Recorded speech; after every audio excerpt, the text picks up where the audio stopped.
absolutely gorgeous day for a run.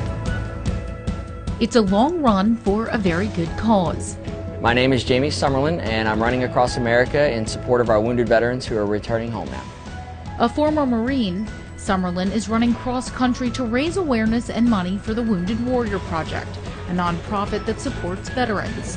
The VA, they do a great job. They support our veterans in a tremendous way, but there are gaps that need to be filled, and so these organizations that we're raising money for, they do their best job they can to fill those gaps. His 100-day journey started in Coos Bay, Oregon, and will end in Annapolis, Maryland. We said, okay, we'd do 100 days, and I want to finish on July 4th.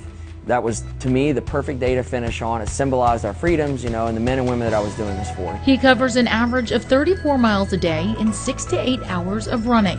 I'm seeing the road 5 miles an hour, 1 mile at a time. And when he finally reaches the finish line next week, I end up doing almost a total of, for this run, 3,352 miles. Less than 300 people have ever ran across America. Less than 60 have ever done a true coast-to-coast run. It always takes people back when they ask me, you know, why I'm running across America, or wow, you know, you're literally running across the whole country. Watermelon, orange Gatorade, and salt tablets help keep him going. I'm eating constantly, every hour on the hour. I'm burning 5,000 to 6,500 calories a day. 41,000 calories a week is what we've, kept track of. His wife and kids feed him along the way, trailing him in this branded RV.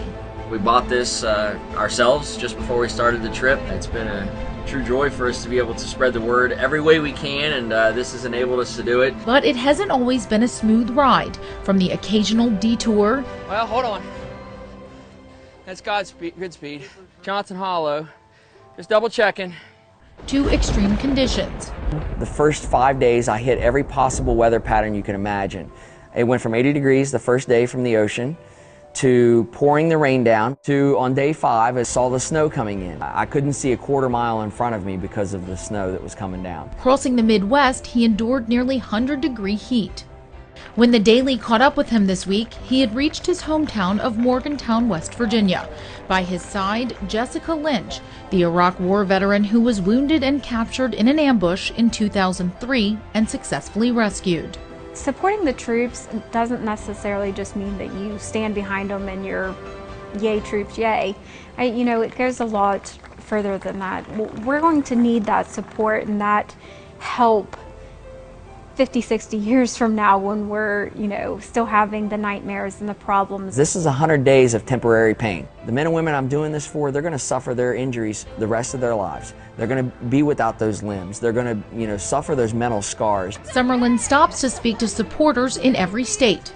If you take anything away from this, figure out a way that you can inspire someone. If it reminds you of anyone, I've had them every day since I've been on this trip. I've had people yell at me, "Run, Forrest, run." Kids were like, "That's going to be you, Dad," and he's crazy too. So, yeah, the comparisons have been there. Crazy, maybe, but he's raised over $40,000 so far. I keep telling people I'm just a regular guy. I don't have all these big, companies behind me, supporting me and sponsoring me and paying me to do this. For Summerlin, it's been the run of a lifetime. I might not make a fortune, I might not have the dream job, but this tireless journey has been more rewarding than anything I've ever done in my life. It's been the toughest thing I've ever done in my life, but every single step I've taken has been worth it. Whew. Good times. I wouldn't want to be any other place, man. This is great. For The Daily, I'm Elizabeth Saab.